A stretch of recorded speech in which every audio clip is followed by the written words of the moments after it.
राम राम दोस्तों, आज हम आपको सुनाने जा रहे हैं 350 साल पुरानी एक सत्य घटना जो हमारे देश की भक्ति परंपरा में अमर है। यह कथा है सालासर बालाजी महाराज की। राजस्थान के सीकर जिले के रुलियानी गांव में पंडित लहराम जी पटोदिया रहते थे। उनके छोटे पुत्र मोहनदास बचपन से ही संत प्रवृत्ति के थे। जन्म के समय ही ज्योतिषियों ने भविष्यवाणी कर दी थी कि यह बालक तेजस्वी संत बनेगा और इसका नाम संसार में गूंजेगा। मोहनदास की बहन कानी का विवाह सालासर में हुआ था, परंतु विवाह के कुछ समय बाद ही वह विधवा हो गई। भाई होने का धर्म निभाते हुए मोहनदास जी अपनी बहन और छोटे भांजे उदय को सहारा देने सालासर आकर बस गए। उनकी मेहनत से कानी के खेत लहलाने लगे। समय बीता, उदय जवान हुआ और उसका विवाह भी संपन्न हुआ। एक दिन मामा भांजा खेत में काम कर रहे थे। अचानक मोहनदास जी के हाथ से हल्का गड़वासा किसी अदृश्य शक्ति ने छीनकर दूर फेंक दिया। उन्होंने उसे उठाया और फिर काम में लग गए, परंतु कुछ देर बाद वही घटना दोबारा घटी। ऐसा कई बार हुआ। उदय यह सब दूर से देख रहा था। उसने पास आकर कहा, मामा आप कुछ देर विश्राम कर लीजिए। मोहनदास जी मुस्कुराए और बोले, उदय मेरे हाथ से कोई अदृश्य शक्ति गड़वासा छीन रही है। शाम को उदय ने यह बात अपनी माँ को बताई। कानी ने सोचा, भाई का विवाह करवा देते हैं, शायद ये सब ठीक हो जाए। जब यह बात मोहनदास जी को पता चली तो उन्होंने शांत स्वर में कहा, जिससे भी मेरा विवाह होगा उसकी मृत्यु हो जाएगी। और सचमुच जिस कन्या से उनका विवाह तय हुआ था उसकी मृत्यु हो गई। उस दिन के बाद से कानी ने भाई से विवाह की बात कभी नहीं की। मोहनदास जी ने ब्रह्मचर्य व्रत का धारण किया और भजन कीर्तन में लीन हो गए। एक दिन कानी अपनी भाई और भांजे को भोजन करा रही थी। तभी द्वार पर कोई भिक्षा मांगने आया। कानी दौड़ी, पर वहाँ कोई न था, बस एक परछाई सी जा रही थी। मोहनदास जी तुरंत बाहर निकले और बोले, कानी ये स्वयं बालाजी महाराज थे। कानी को पछतावा हुआ और उसने भाई से विनती की, भाई मुझे भी बालाजी के दर्शन करवाओ।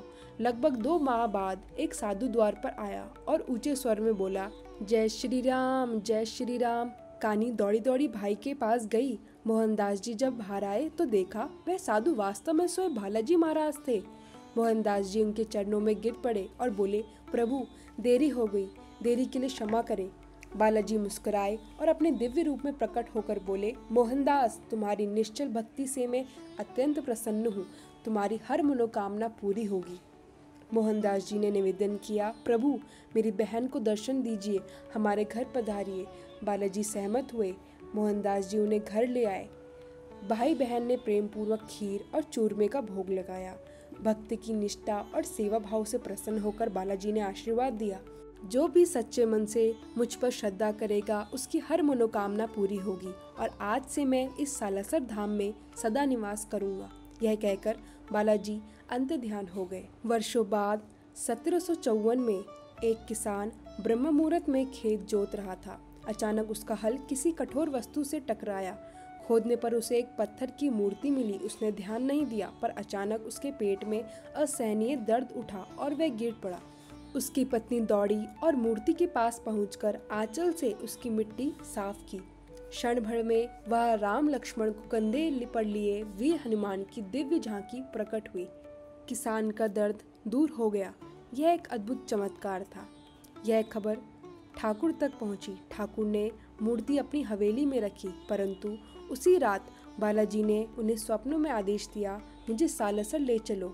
सुबह उठ ठाकुर ने भजन मंडली के साथ मूर्ति सालासर रवाना की। उधर मोहनदास जी को भी बालाजी ने स्वप्न में कहा, मोहनदास मैं अपना वचन निभाने काले पत्थर की मूर्ति के रूप में आ रहा हूँ। और फिर सन 1811 में शुक्ल नवमी शनिवार के दिन विधि विधान से मूर्ति की स्थापना हुई। श्रावण दशमी मंगलवार को मोहनदास जी ने भक्ति में लीन होकर मूर्ति को घी संदूर से अलंकृत कर दिया।